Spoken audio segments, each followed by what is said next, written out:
This podcast includes content funded by the British Podcast Awards Fund and the Wellcome Trust. We have also released this episode early in hope that it supports our NHS workers during and after the COVID-19 pandemic.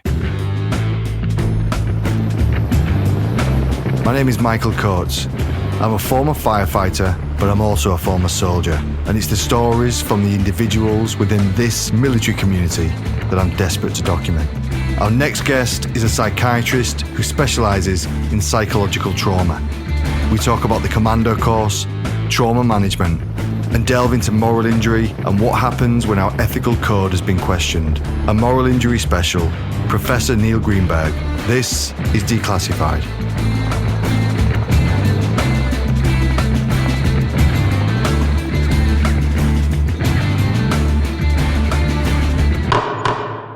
Why did you first join the military? So I first joined the military because I was at medical school in Southampton, aged about 19. Now, no one in my family is a doctor. My mum was a hairdresser, my dad's an accountant, and I quite liked biology and human beings and stuff, so I went to medical school, which was great. And at medical school, I came to realise that actually becoming a doctor isn't just a sort of profession. It's a start of a whole apprenticeship where you start off, at the bottom, and over years you work up. So it became pretty clear to me that it would be quite a long time until I actually got to do some stuff by myself. And then I was at home at the Christmas holidays in my second year, and I was sitting at home and listening to the radio, and the doctor on the QE2 on the big cruise ship was talking about his experience, and it sounded like he had a pretty nice time, I have to say, as a doctor. And he'd said he'd been in the Navy, and I'd never even thought the military had doctors. I didn't know anyone in the military. I knew nothing about it. But I knew one of my mates at med school's brother was in the Navy. So when I went back after Christmas, I went to my mate Chris and I said, Chris, did you know the Navy has doctors? And Chris said, I'm going out to London next week to see someone about joining. And I went, can I come? And that's kind of how it started. And then how did it work after that then? Do you qualify as a doctor and then join, or do you join and carry on your training? So I basically made inquiries, I made an application, sat at the Admiralty interview board and all that kind of stuff, and the Navy accepted me as a very junior officer, and then they sponsor you for the last 3 years of your medical degree. So I went from being Neil to being Surgeon Sub-Lieutenant Greenberg on the day when the letter arrived on my desk. But I was no more military than anybody else at university at that point. And so then when you finish medical school, you then do your junior doctor jobs, and then one of which I did in a hospital called Haslar Hospital, which doesn't exist anymore. It was a Navy hospital. And then I had 3 years doing what was called general duties. So you're like a GP, sort of a junior doctor, but you're working with a military unit. So I spent a year on a ship and went around the world in HMS Monmouth, which was a Type 23 frigate. And I was the doctor, and we went through the Suez and Panama Canal, went to Pitcairn Island in the South Pacific and all that kind of stuff. How old are you at this point? I'm 24, 25 years old. And I'm a really junior doctor, as any doctor would be, but I am the doctor for, actually 2 ships. And when anything went wrong, people turned to you and you had to make decisions on the best information that you could.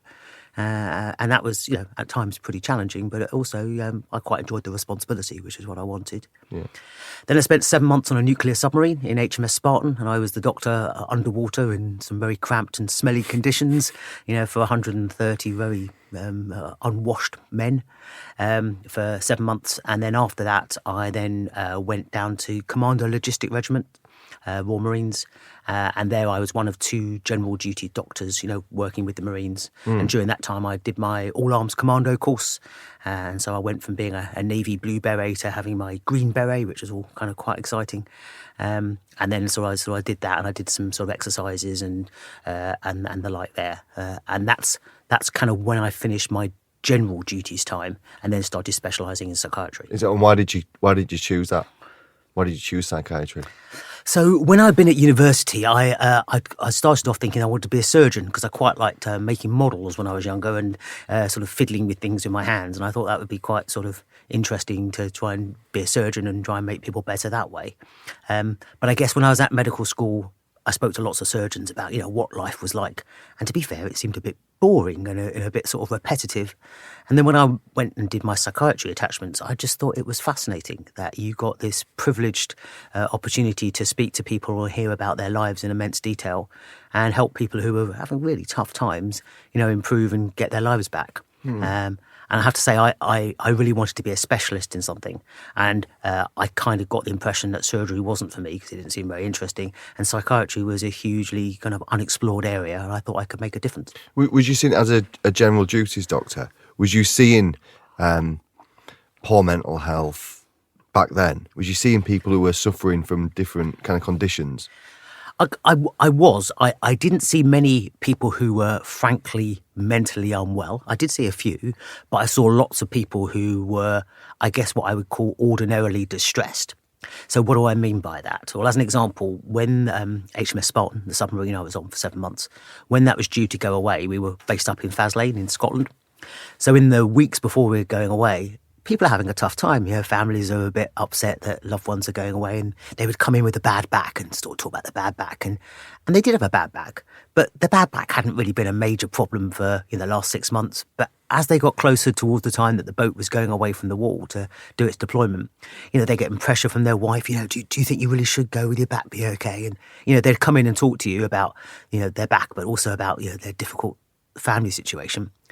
And actually, the good news was that I could reassure them that they were going to be okay, and I was going with them. So actually, if they weren't going to be okay, we'd look out for them.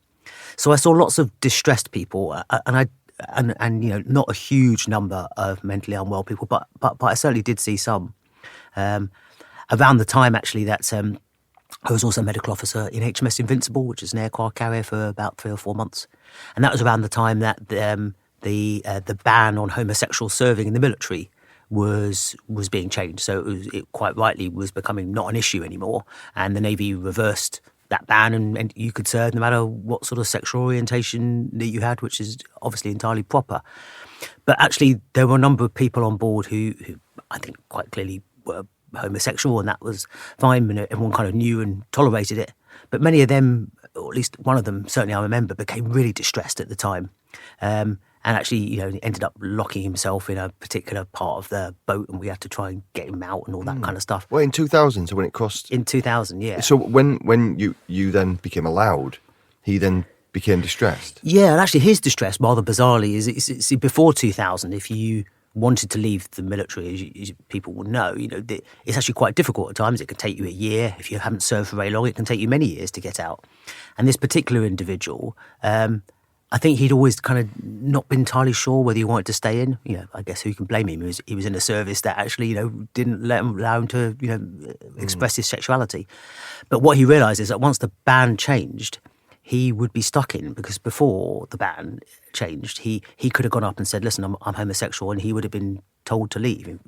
But afterwards, he kind of lost that ability to get out. And actually, that was what the cause of his distress was, because he was really worried that he was going to be trapped in a service that he wasn't sure he wanted to be in. As a doctor, before we go to psychiatry in full, as a doctor with the Royal Marines or on a ship, did you feel like you were part of it? Did you feel like you was an integral part of like the machine? Yes, so certainly I remember the first 3 months when I was in HMS Monmouth and the ship going around the world. They were pretty difficult. And, looking back, I was transitioning from being a sort of slightly trained civilian into a military life. But once I kind of got into the system, absolutely, I felt a really integral part of the ship's company or the boat's company. And certainly I brought skills to the team that other people didn't bring. So, yeah, I think I felt fully accepted. And why did you do your all-arms course? Is that normal for a doctor to do that? So all of the Royal Marines themselves don't have doctors.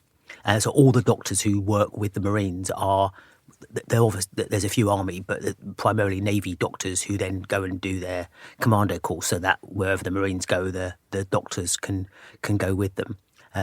So I did it because actually when I was really young, I was really fat and I wasn't particularly fit, and kind of I got fitter as time went on, and I kind of thought the sort of chubby 15, 16-year-old, could I do that?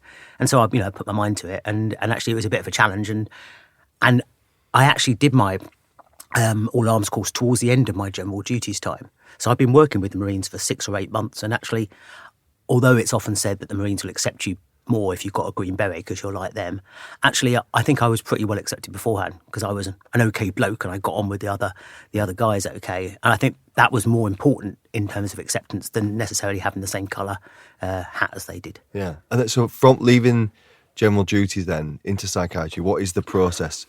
What kind of training do you have to do? You get attached to another psychiatrist? How does it work? So if you want to be a psychiatrist, whether you're in the military or not, you have to do at least 6 years of specialist training to equip you to have the skills so you can be an independent consultant psychiatrist. So at the time in the military, there was a hospital called the Duchess of Kent Military Hospital based up in Catterick. It was primarily army, but actually it was also had the military psychiatry wards there as well. So I went up to Catterick. There were 2 Navy people in dark blue, amongst a sea of green. And that's why I did my sort of basic training for the first year or so. And then I mixed with the North Yorkshire Psychiatric Training Scheme. So these were civilians doing things such as old age psychiatry that the military doesn't have, or child psychiatry and those sorts of things. So I did a combination of civilian and military training for the first 3 years.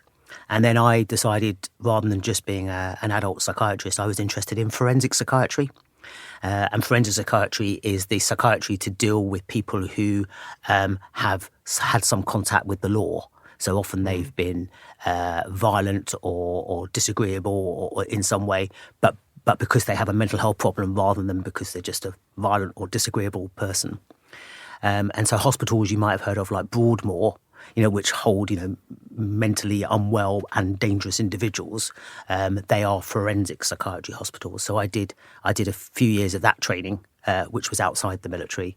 And then I did a combination of adult psychiatry, doing things such as looking at PTSD, post-traumatic stress disorder, substance misuse, alcohol, which the military has quite a lot of, and also what's called liaison psychiatry, which is the really interesting interface between physical and mental health. So for instance, if someone's got stomach pain, actually you might think, oh, well, that's probably down to an appendicitis or some stomach infection. Actually, it might be surprising though that quite a lot of people who have stomach pain is because it's a psychological manifestation in a physical sense of something that's going on with their mind or emotions.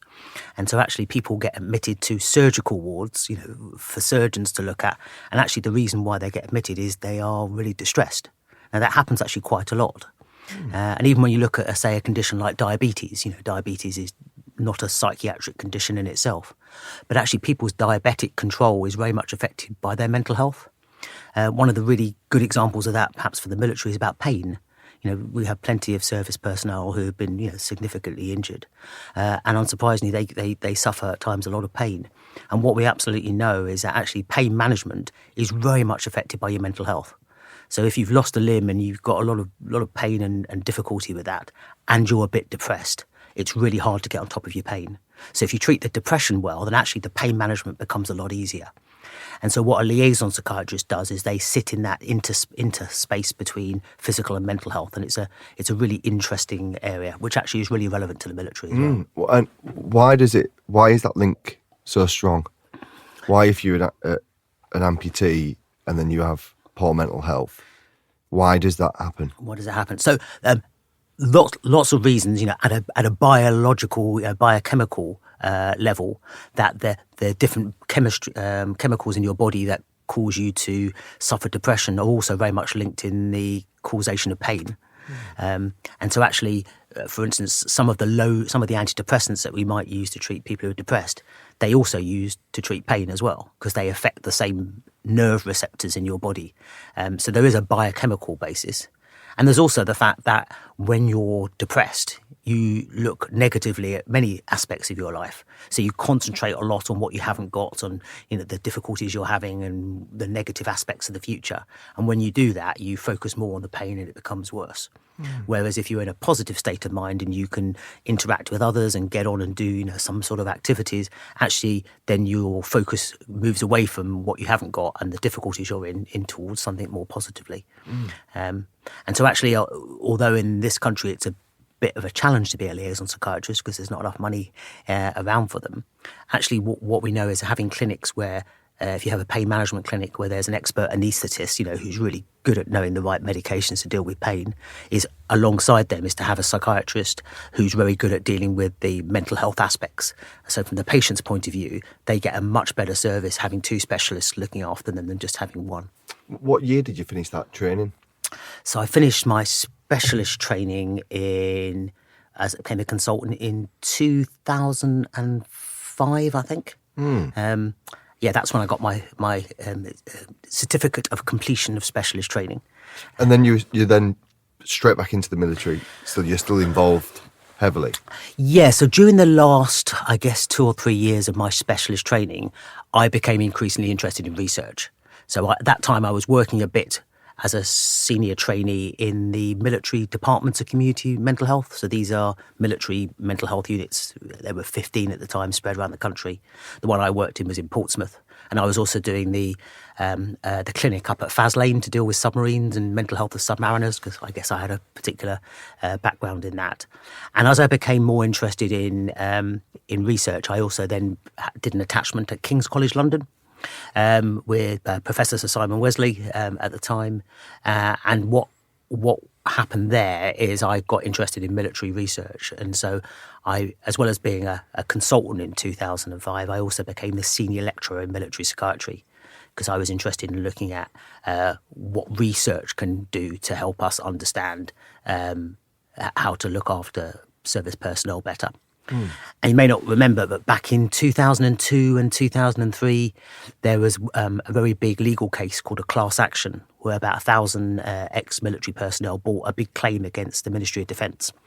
And these people had all served from 1969 up until 1996. So Northern Ireland, First Gulf War, Falklands, Bosnia and the like. And these people had all claimed that they had mental health problems because of their service. And they didn't blame it on going to war, because that was their job, but they blamed it on the military not looking after them, not screening them, not debriefing them, and not providing the right care. Now, I wasn't involved in that case at all, but that case went on for over a year at the Royal Courts of Justice. It cost £20 million to defend back in 2002, so it was a lot of money. And although the MOD won the case, if they hadn't, they'd have lost hundreds of millions of pounds. They decided after that they needed to be interested in research. And they recognised they really hadn't done enough research over the last 20 or 30 years. And so what they did is they invested some finance in setting up a military mental health research unit, which they based at King's College London. And so I was attached to that unit, and eventually I ran that unit, and then I became the defence professor in mental health. So I ran the military mental health research programme for a few years before I left. Time-wise then, that court case had finished, TELIC would have started, so Iraq would have started 2003, so it's almost kind of perfect timing in some respects for like research and having a cohort. The 2005 is when you started getting involved with King's? No, I actually first got involved in King's in about 2002, actually, but I was a trainee at the time, so I was at King's part-time when I became a consultant psychiatrist. So at that point, I split my time between being a researcher and academic at King's for the military, and also working in the Department of Community Mental Health down in Portsmouth. Right, basically providing mental health care to military personnel, from all three branches. When did Trim come in to the military? So Trim's a bit of a side chat. So Trim came into the Royal Marines in the late 1990s. So I got my Green Beret by that point. I was doing my psychiatry sort of training at that point. But I was still quite attached to the Marines, and I'd go back and do things with them once in a while, depending on whether they needed a general doctor or a psychiatrist. And so when Trim started in the Royal Marines, I kind of jumped on that bandwagon during the early days when it wasn't called Trim. What does it mean? What is Trim stands for Trauma Risk Management. So in fact, the name, so what it used to be is that kind of thing we do after trauma. It didn't have a name. And then you may or may not remember the grounding of HMS Nottingham. So HMS Nottingham was a warship that was down in the South Pacific. And it ran into a rock called Wolf Rock, which is off the coast of Australia. And it nearly sunk. This was in 2002. I think it was 2002. So this big warship very nearly sunk. And it was a really difficult situation. And when the storm had finished, what happened is the Navy sent down a team of people to do some psychological stuff at the time. So they kind of knew that they had this trim-light thing, but they weren't entirely sure what it was. And so they asked me to lead the team. So I went down with 2 Royal Marines, 1 sergeant and 1 warrant officer, and a Navy warrant officer. And the whole purpose of trim is you don't want people like me to get directly involved with traumatized people. So I was down there to sort of provide the mental health expertise for the team, but not to go and do the direct contact with the distressed people. So the ship had nearly sunk. Lots of people were going out from the Navy to try and help the ship in different ways.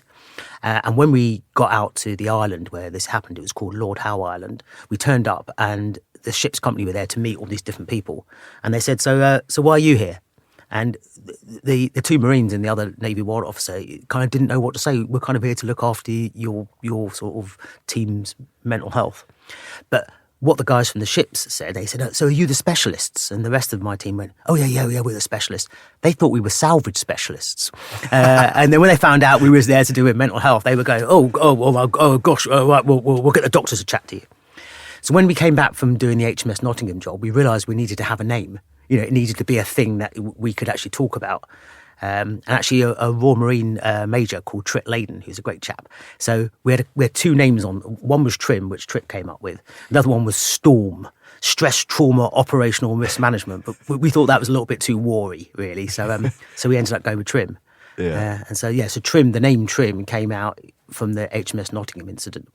And that got rolled out when?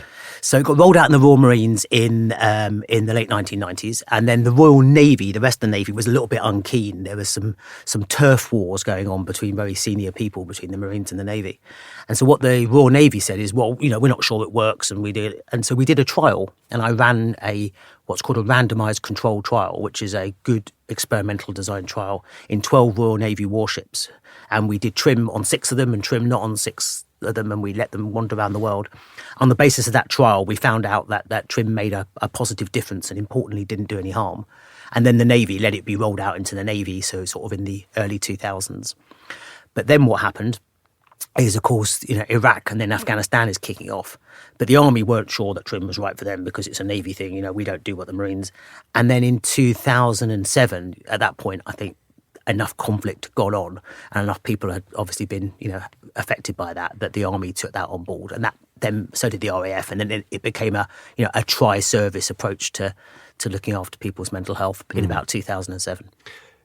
In its absolute basic form, what is trauma? Because we hear it on, reality TV where someone's traumatised, a celebrity's traumatised, and then we have people from Iraq and Afghanistan who've gone through trauma, as well as road traffic collisions and survivors of sexual abuse and things like that. But what is kind of psychological trauma? So from a scientific point of view, using sort of textbooks such as the Diagnostic and Statistical Manual, Volume 5, which I'm sure isn't read very often, but it's a very good, useful book for people like me, is that trauma is something that either happens or you absolutely think could have happened. So it could be threatened. It may not be an actual event. It may be a very near miss, where it involves either death, threatened death, serious injury, or sexual assault. So the idea of someone sort of falling over when they're getting their Grammy Award and breaking their shoes and being really embarrassed, although the Daily Mail might describe that as a trauma, that is not from a scientific viewpoint what a trauma is. It's something that's very much out of the ordinary. And the key thing about trauma is it shatters and it destroys your view of how the world should be.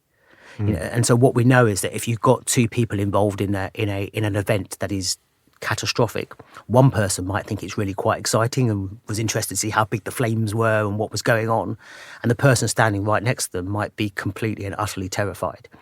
So trauma is not the same for everybody, and actually we really should speak about potentially traumatic events, because for many people these sorts of events actually lead to them demonstrating that they're courageous, that they're effective, and actually many people leave after challenging events and actually think, do you know what, I think I did a pretty good job. I'm quite proud of myself, and quite rightly. But someone else who is involved may have an experience where they feel broken by it. So it's not the event by itself. It's the reaction to that event that someone experiences. So afterwards. it can be before, so when something's about to happen, during, and then after as well? Yeah, so I mean, I've seen people where actually service personnel who have been deployed to places and they absolutely thought, for instance, that they were going to get kidnapped and beheaded. They were absolutely convinced. They were in a vehicle, lots of locals outside pulling the vehicle. They were going to pull them out and something really bad had happened. But they weren't pulled out of the vehicle moved off and they went back to the base and nothing happened. But they have suffered serious mental health problems as a result of an event when actually nothing occurred, because in their mind they were absolutely convinced that something terrible was going to happen. Whereas other people in that vehicle would have said, no, it was a bit shouty, but I was looking forward to what we were going to have for dinner. So trauma is very much about one's thought processes in relation to what had happened or what could have happened. And when it's negatively impacting, like the scenario you just said then, does all trauma in a negative way lead to PTSD? No, absolutely not, for sure. We know that actually the vast majority of properly traumatic events lead to some short-term distress, usually for a few days or weeks or maybe a couple of months, and then people recover. And in fact, quite often they don't just recover, they also grow. It's a rather cheesy phrase, came from America, unsurprisingly, which is called post-traumatic growth, which basically is summed up as the Nietzsche thing, is that anything that doesn't kill you makes you stronger.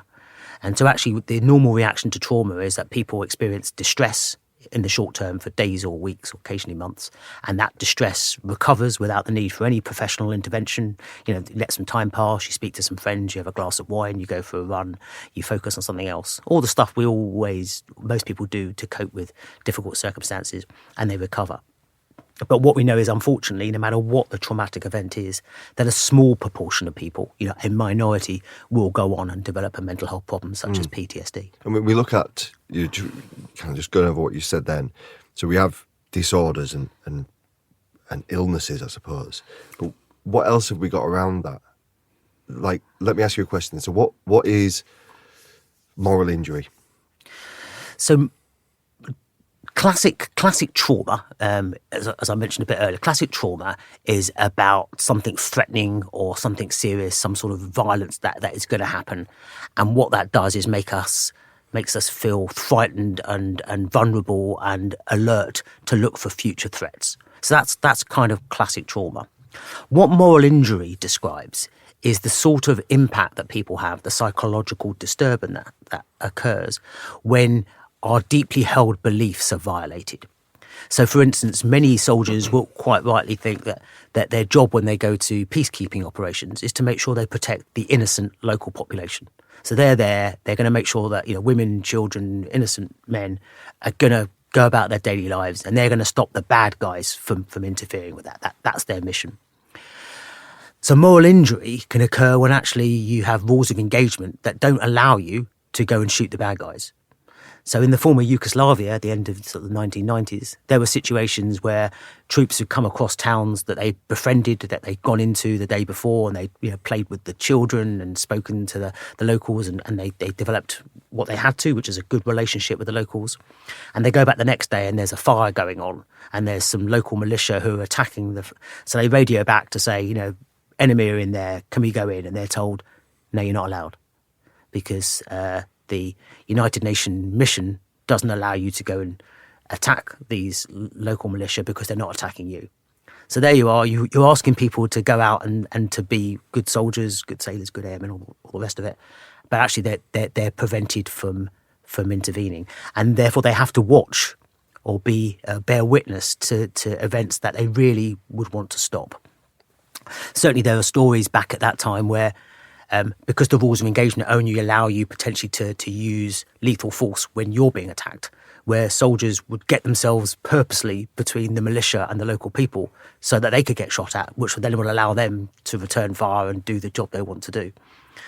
So moral injury describes the psychological disturbance that occurs where you either yourself perpetrate behaviour that is not acceptable, or you bear witness to other people doing behaviour that is not acceptable, because it deeply conflicts with your deeply held moral beliefs. And that situation then, when you mentioned, would that be a kind of neglect?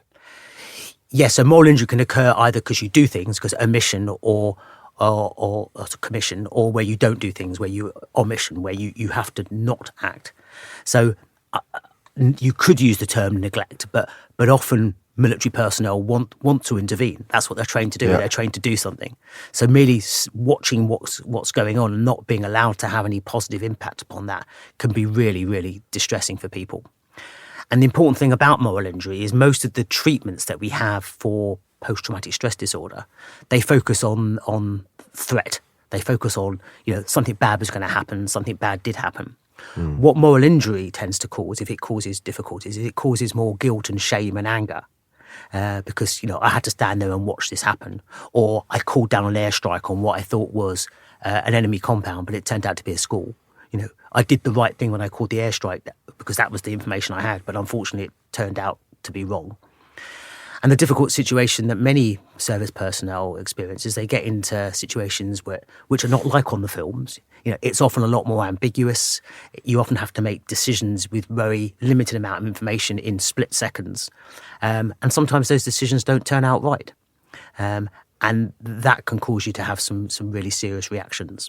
Yeah. Is it its own condition? So it's a really good question. Is moral injury an illness? And I think the answer at the moment is no. So the way to think about moral injury is many of us get involved in situations where there's ambiguity and you have to make decisions that aren't always right. Sometimes it doesn't work out as we want, and we might feel what sometimes could be cause moral distress or moral pain. We sort of wonder whether we did the right thing. This isn't always to do with conflict. It can happen in many aspects of our lives. And then mostly that gets better. You talk about it, you think about it, you don't focus on it, and it kind of goes away. If it's a bit more serious, though, it then becomes what we would call a moral injury. So you're constantly nagging, thinking about whether I did the right thing or whether I should have acted in a different way. And that is what we call a moral injury. And by itself, it's not an illness, but we know it is a risk factor for developing an illness. So people who have a moral injury are more likely to suffer with PTSD. They're more likely to suffer with depression. They may be more likely to think about self-harm or to abuse alcohol. But by itself, it's not an injury. Take that into sort of a physical domain that's slightly easier to think about at times. If you go running a lot, you might go over on your ankle. A few days later, it's okay, you carry on, that's fine. But if you go over on your ankle, it might never be quite the same. It might be a bit of a niggle. You always run on it. It hurts a little bit. Doesn't really stop you running, but you're always a bit worried. That's the moral injury. And of course, sometimes you go over on your ankle, you run on it a bit more, and over time it gets really bad, and then you can't run on it. Then you have to rest, or you have to go and get some physio, or see the orthopedic specialist, or what have you. That's the illness. So moral injury is a risk factor for developing mental health problems. By itself, it's not a problem. When was the first time it was recorded? Or is it a new thing? Have we just made it up? No, it's not new, and I think it's been around, for thousands of years. Military personnel have been asked to do things on behalf of their governments that they just get on with, but sometimes they have to really think about whether what they did is the right thing. In terms of our kind of modern understanding of moral injury, many of the discussions really go back to the time of Vietnam. And the discussions there about troops being asked to do things which at the time were absolutely the right thing to do as far as what their mission was and their rules of engagement. But looking back on things over time, actually, it became difficult for many of these soldiers to really make sense of what they'd done in terms of going into villages and killing people or being brutal over and above what necessarily they needed to do. And I think one of the important things is that we can sit here now in the sort of cold light of day with a cup of tea and think about, what the right thing to do is.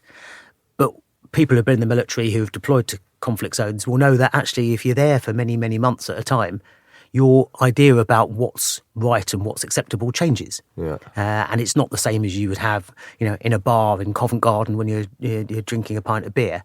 It's very different when you've been somewhere for many months, which leads us to a really difficult area to do with moral injury, which is about the interaction between behaviours and the law. Because at times, military personnel, when they are deployed, may act in ways that they fear is not the correct behaviour in accordance with the law. And certainly the preparation for troops going away is very much about knowing what your rules of engagement are, knowing what you're allowed to do and what you're not allowed to do, when you can use force, when you can use lethal force.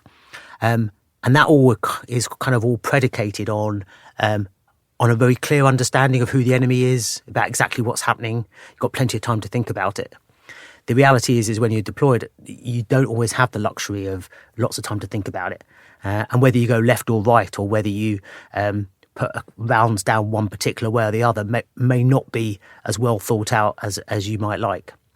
And at times we've seen high-profile cases of military personnel who've been accused of acting in highly illegal ways, and they've been indeed prosecuted and at times found guilty for it.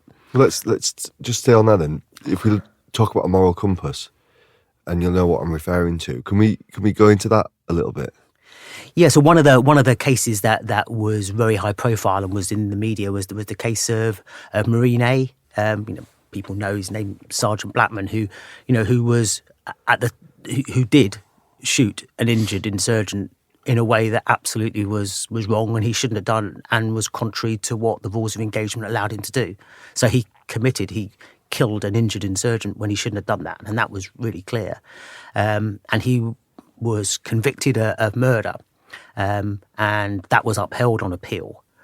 And then certain people, some high-profile people, decided it wasn't right, that they thought that he had been unfairly tried, not because what he'd done was acceptable, because it was not acceptable and it remains unacceptable, but because they were worried that at the time that he did it, he may have had a mental health problem. Now, in a civilian court, if you commit a very serious act, including an act of murder or killing, then quite often, very regularly in the case of killing, you will be seen by a psychiatrist. And the psychiatrist's job isn't to get you off, it's to try and find out that if at the time of the killing, whether you might have had a mental health problem. And if you had a mental health problem, it doesn't make the killing act acceptable, but it does mean that what the court should do is to think about whether you actually intended to murder someone or not. So why does that matter? Well, the reason it matters is in our courts, if you are found guilty of murder, the only sentence that the court can impose is a life sentence. The court has no jurisdiction. It has no flexibility to give any other sentence. If you get found guilty of killing someone, but you didn't intend to do that, perhaps because you have a mental health problem, then the court can impose a finding of manslaughter. Now, the key thing about manslaughter is the court can then impose any sentence that it thinks appropriate. So that might be, for instance, to send someone to a psychiatric hospital rather than the prison. It might be to give them a life sentence because they still shouldn't have done it, and they could give any sentence. So in the case of Marine A, in case of Sergeant Blackman, the court at the time it found him guilty of murder were not aware that he was suffering with a mental health problem at the time. And for whatever reason, and I don't know why, his defence team didn't put in front of the court evidence that they could see in front of the court's marshal to suggest that he might have been unwell. Now, if he'd been a civilian, he would have had a psychiatric assessment. The fact that he was a serviceman and didn't have a psychiatric assessment is wrong. Our military covenant says military personnel should be at no disadvantage.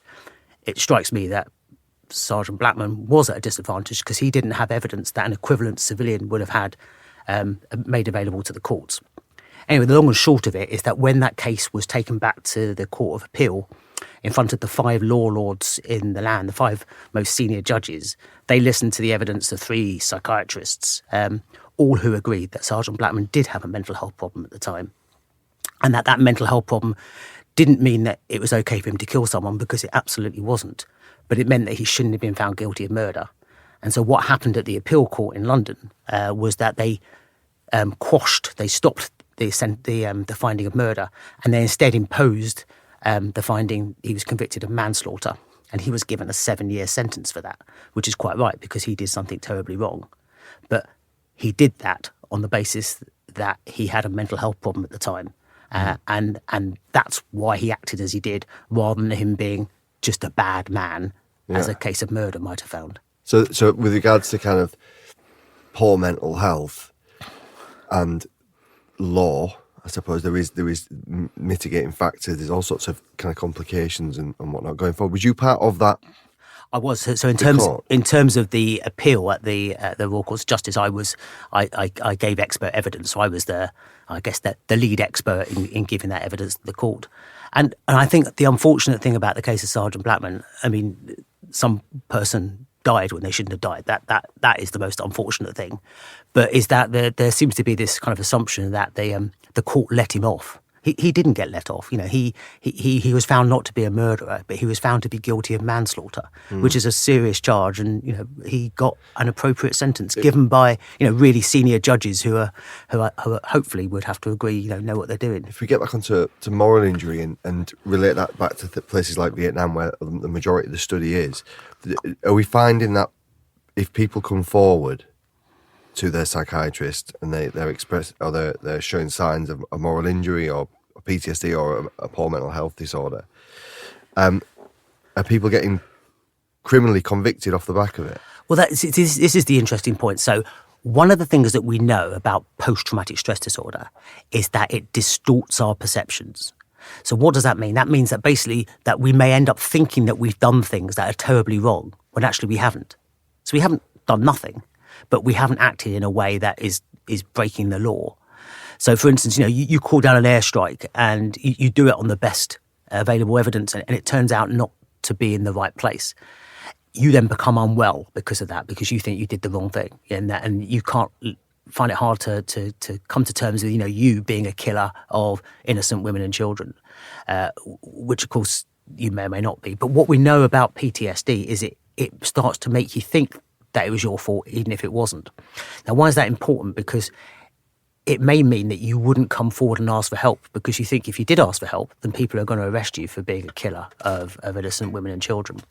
Now, this is a topic that currently at the moment is being discussed. I sort of hopefully have pushed this forward with the NHS England and other NHS services, because in the States, if you're in the US and you go and see a mental health professional and you talk about actions that you undertook when you were deployed that actually were wrong, or you think were wrong, and actually you may have killed people or done things that you shouldn't have done.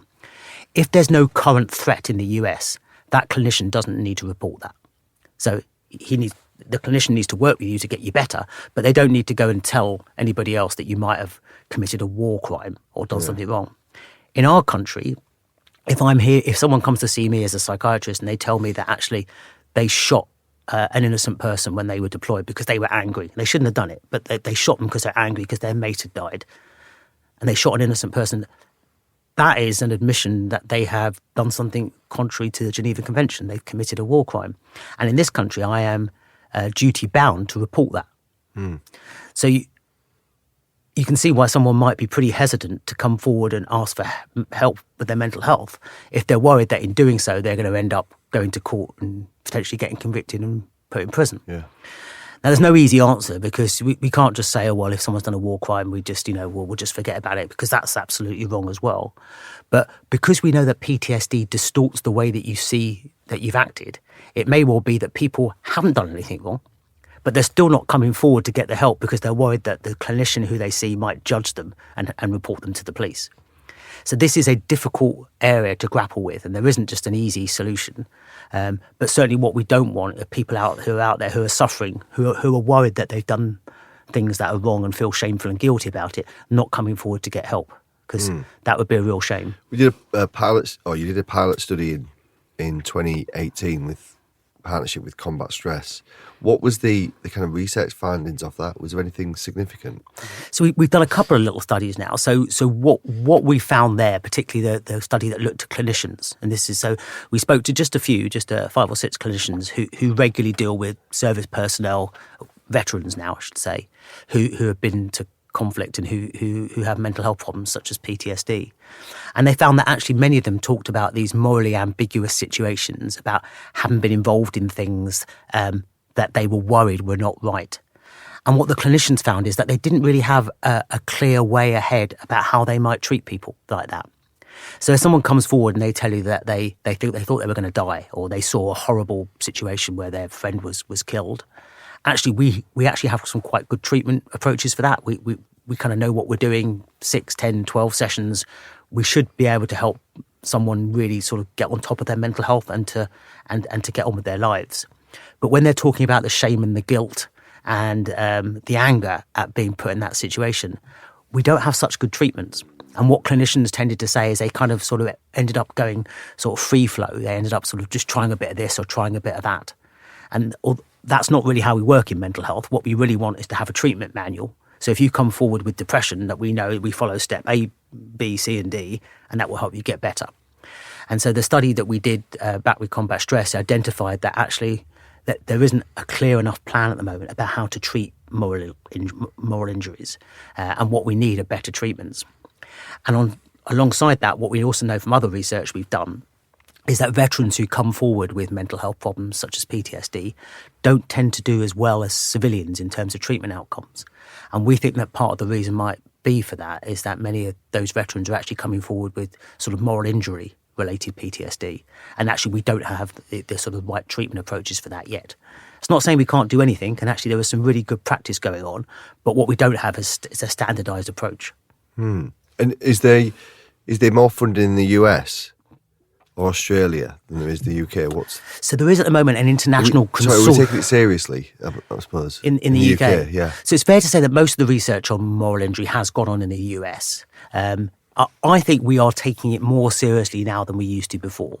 And I think also that one of the challenges is we haven't yet tightened up enough on exactly what it is and what we should do about it. And probably one of the reasons for that is we don't really have a way to measure it. So we're just at the end now of a study which is called the Imagine study, which is a study that we've conducted here in the UK. It's funded by a great organisation called the Forces in Mind Trust, although I'm a trustee with them, so I am being slightly biased. And what the Imagine study did, it was to try and take a really good look at moral injury in UK veterans. And so we had over 200 veterans complete questionnaires, and we interviewed some veterans in detail about their experiences, and also we talked to clinicians as well. And actually what I think one of the really interesting findings we found out of that was that actually when someone comes forward and gets mental health care, having been to combat, often we talk about the sort of classic PTSD, the threats. I thought I was going to die. I thought something terrible was going to happen to me. And actually clinicians are pretty good at dealing with that.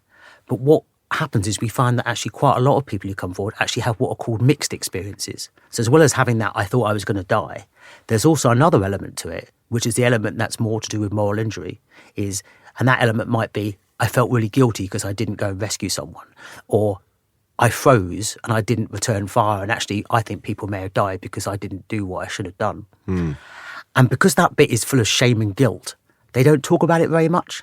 And so the classic therapy focuses all on the, I thought I was going to die. And so though people get a bit better from that, they've never really touched this shame and guilt. And because they haven't touched it, that basically means that it carries on eating away at them and they don't get better. So I think our research on the Imagine study is the first to really detail that actually it's not you've either got classic threat-based trauma or moral injury trauma. The reality is it's often a big mix of the two.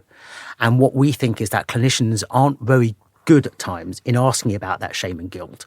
Not when someone talks about the threat. Oh yeah, they know about threats, so they hone in on the threat and they deal with that. And they miss out on a really important part of someone's presentation that doesn't get properly addressed. And that's why they don't get better. I'm not going to go into suicide too much, but it was something when you were just talking then, where I know a couple of friends of mine who have planned and attempted suicide. And I've never thought about it in this way before, but then years after they had shame and guilt because of even thinking about doing that. So it kind of backs up what you're saying. It's not just that direct trauma of an incident that might have got them to a place. In I'm just being very specific with this suicide thing here.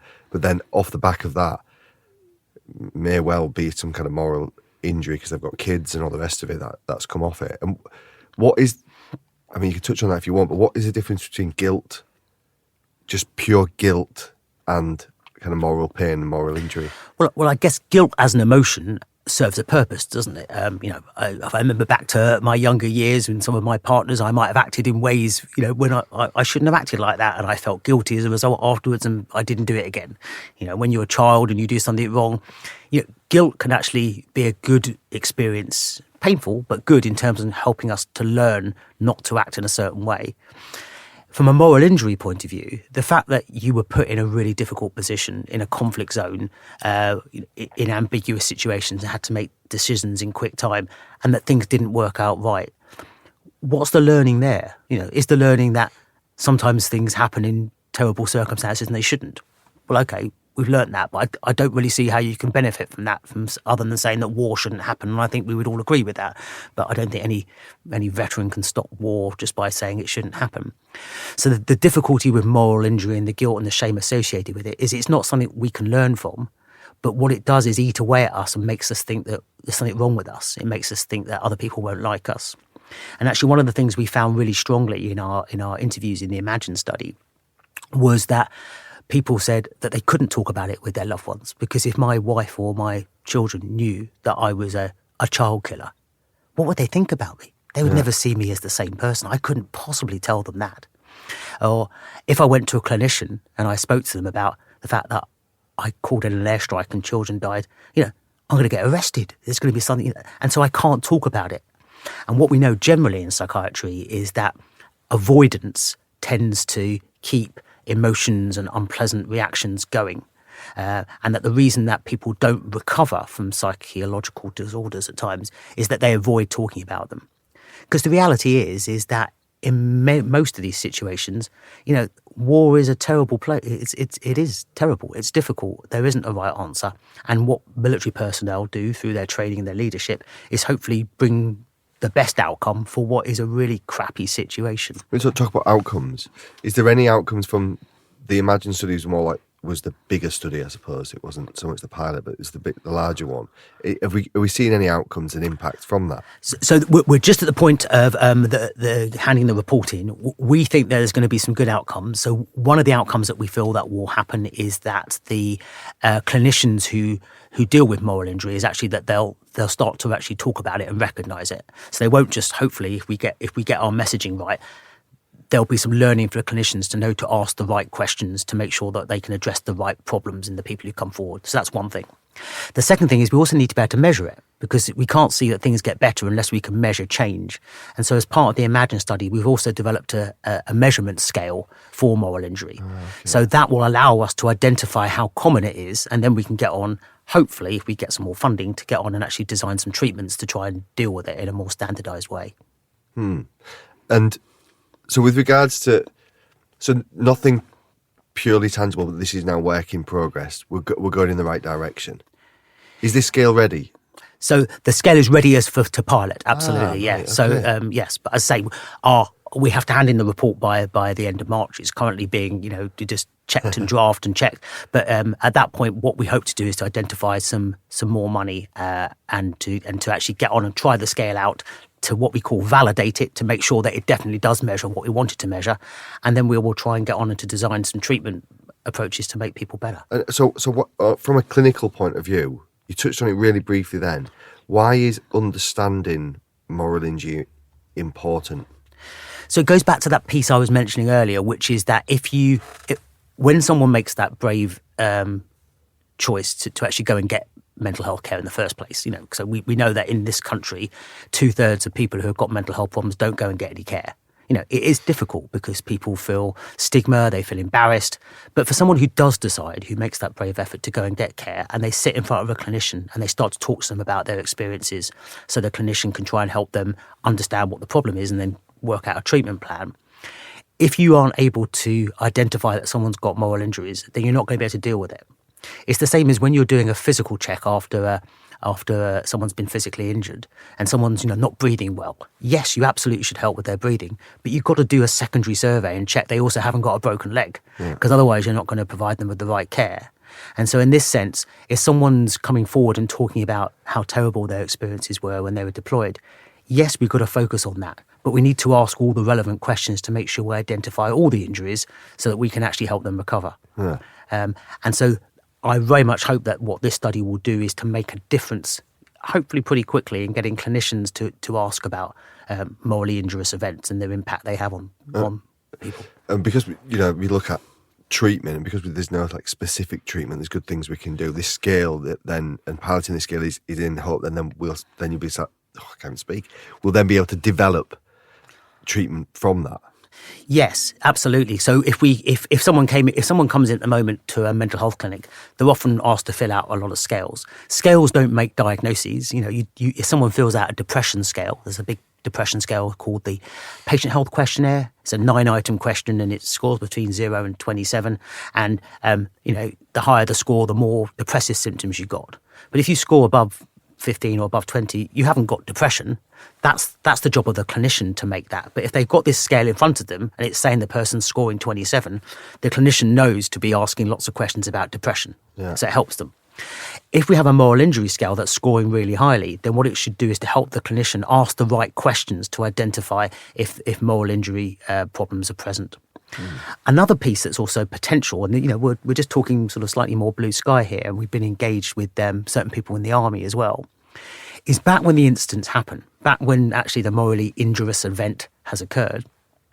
One of the reasons we think that people may go on to develop a moral injury rather than just moral distress that gets better, is they haven't felt able to talk about it.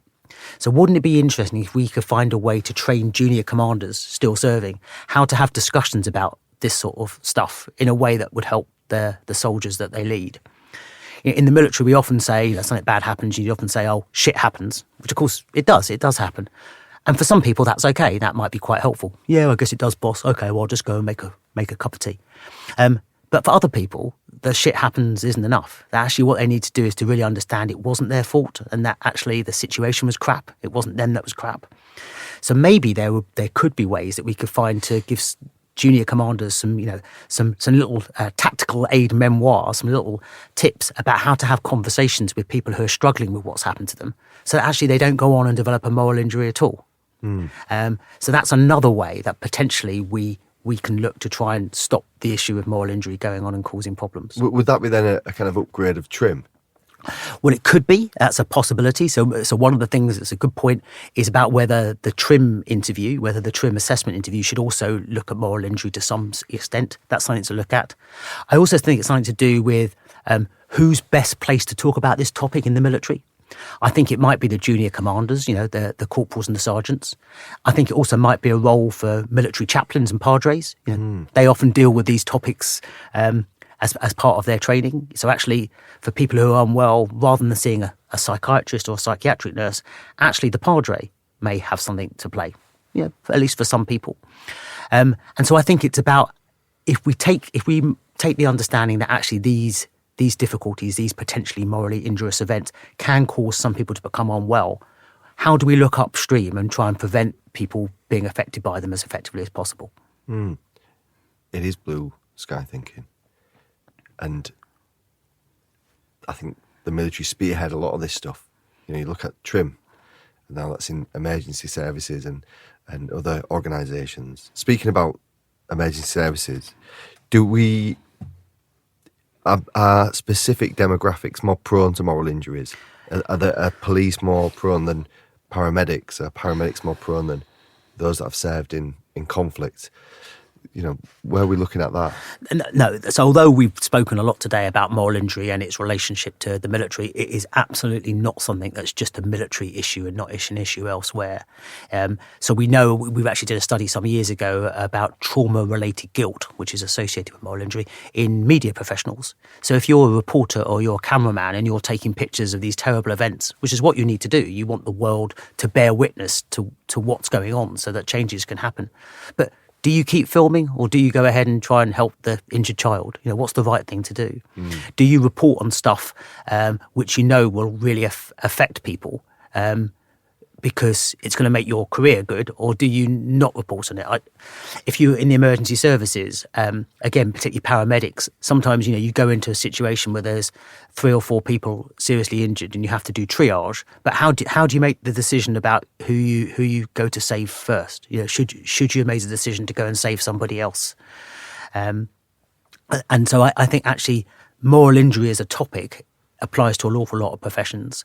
We did a study a few years ago where we reviewed a lot of papers looking at professionals who deal with children who have been sexually abused. So that's police officers, social workers, healthcare professionals. And actually, at the time, we were looking for post-traumatic stress disorder, because that was what our focus was. But actually, I think looking back, I think actually a lot of those people get put into morally ambiguous situations.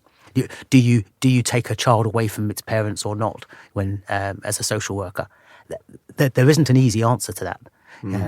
So I think the concept of moral injury and moral distress, I think, has ramifications far wider than just the military. I think, again, when you're speaking, you look at humanitarians and the fact that we have travel is so easy now, and we are actively going out and providing humanitarian away from the military as well, just separate organisations, and the decisions those guys must be making on the ground, especially things like Ebola crisis and then famines and places like this. What do you think the future is going to be for this kind of care? Well, I think the thing that hopefully the research into moral injury has highlighted and will continue to highlight is that actually, although we like the world to be a black and white place and decisions to be made easily to do A or B, quite often it's not easy to make the right decision, particularly not in quick time with limited information available.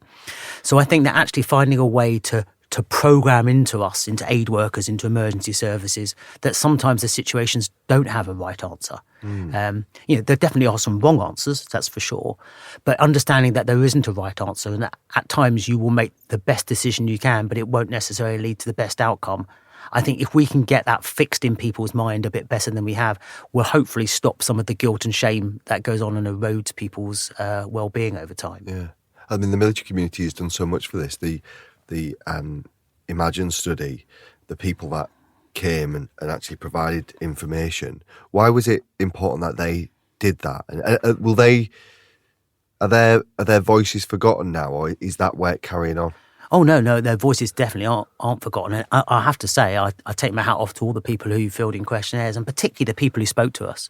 I mean, some of the information they told us about things that either they'd done or other people had done, and we were very clear we didn't want to ask questions to get people into any trouble. Anonymous. Well, yes. So in terms of the interviews with us and the questionnaires, is they didn't have to tell us who they were talking about or where this had happened. We were not looking to try and identify crimes or anything like that. But those people who spared the time to tell us about their experiences, I am immensely grateful for what they've done. And I hope it will benefit them, but I really think that the research outcomes that will come from the Imagine study will definitely benefit their colleagues and people who are serving now. Are you proud of your team and yourself and King's and everyone else that's involved with this? I think so. The King Centre for Military Health Research, where I work, I think is an amazing bunch of people. We've got a few people there who have served, but we've got a great bunch of researchers who really aren't just interested in the research, but I think they're really interested in trying to make a positive difference for military veterans and their families. And one of the challenges we face as a team is there's so many topics out there that are really interesting. Is trying to keep our focus in ways that actually will make a positive difference. One of my colleagues actually from the US had a very good phrase, which is at some point we need to stop admiring the problem. Because it's easy sometimes as researchers to just keep focusing on how interesting topics are, but actually we are all, I think, in our department very keen not just to admire the problem, but to move from that to actually make a positive difference to veterans and their families. Thank you so much, Neil, and we will leave it there. Thank you very much indeed.